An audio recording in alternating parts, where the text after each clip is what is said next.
les oryx dont il s'agit, je voudrais vous dire que c'est moi-même, en tant que ministre de l'Environnement,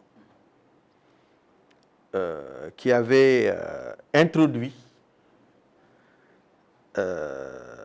5 femelles et 3 mâles dans la réserve du Ferlo en 2003, à Katané, plus précisément. Le village s'appelle Katané. C'est dans la commune de Vélingara-Ferlo. Et ces oryx-là provenaient de la réserve de Gumbel, dans la région de Saint-Louis. Et en 1998, à travers la coopération israélienne, on avait démarré ce projet. Donc, on les a d'abord mis à Gumbel.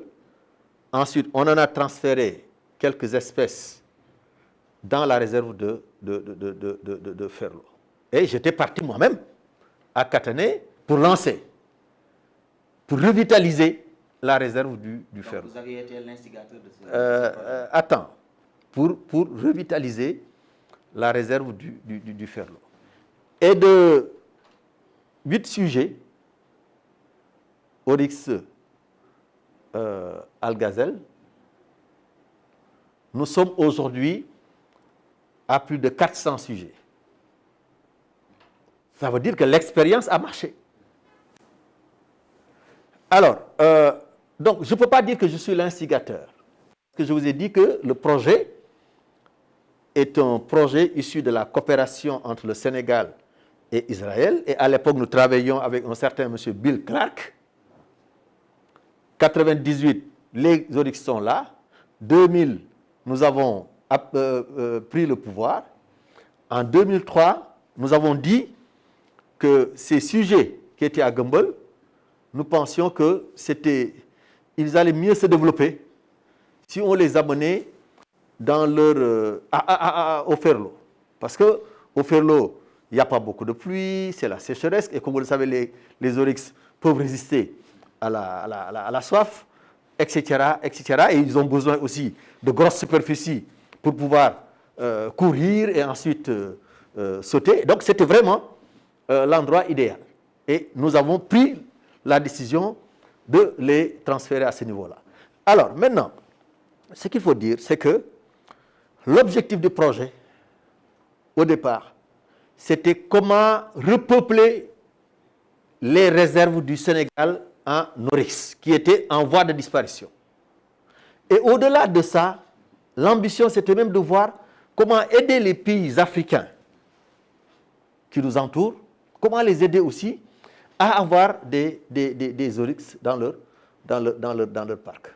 Alors, donc, je crois que ce que nous devons faire aujourd'hui, du fait que maintenant, on parle de 500 de 600, c'est de voir, dans le cadre de la coopération sous-régionale, comment le Sénégal peut envisager d'aider le Mali, d'aider le Burkina Faso, d'aider d'autres pays, comme à l'époque, nous avions, nous, en tant que ministre de l'Environnement, un projet de transfert d'éléphants du Burkina Faso vers le parc de Niokolo-Koba. Malheureusement, le projet n'avait pas abouti jusqu'au moment où je quittais le département, et je crois qu'après, le projet a été abandonné parce que nous avions sollicité la coopération française pour nous aider à faire ce transfert-là, et à l'époque, c'était plus ou moins difficile. Vous savez, ce que je pense de cette...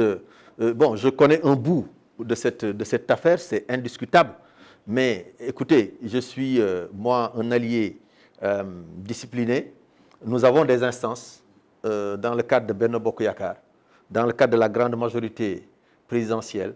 J'ai la possibilité de parler avec le chef de l'État. J'ai la possibilité de parler avec d'autres.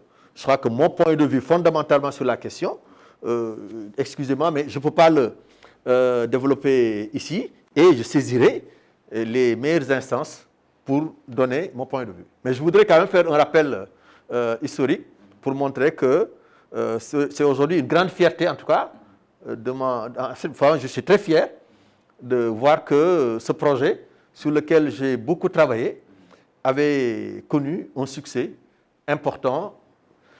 D'abord, la réserve du Ferlo existe maintenant à Katané.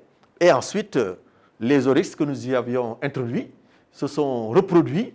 Et aujourd'hui, nous avons une population assez consistante qui frôle 400 sujets.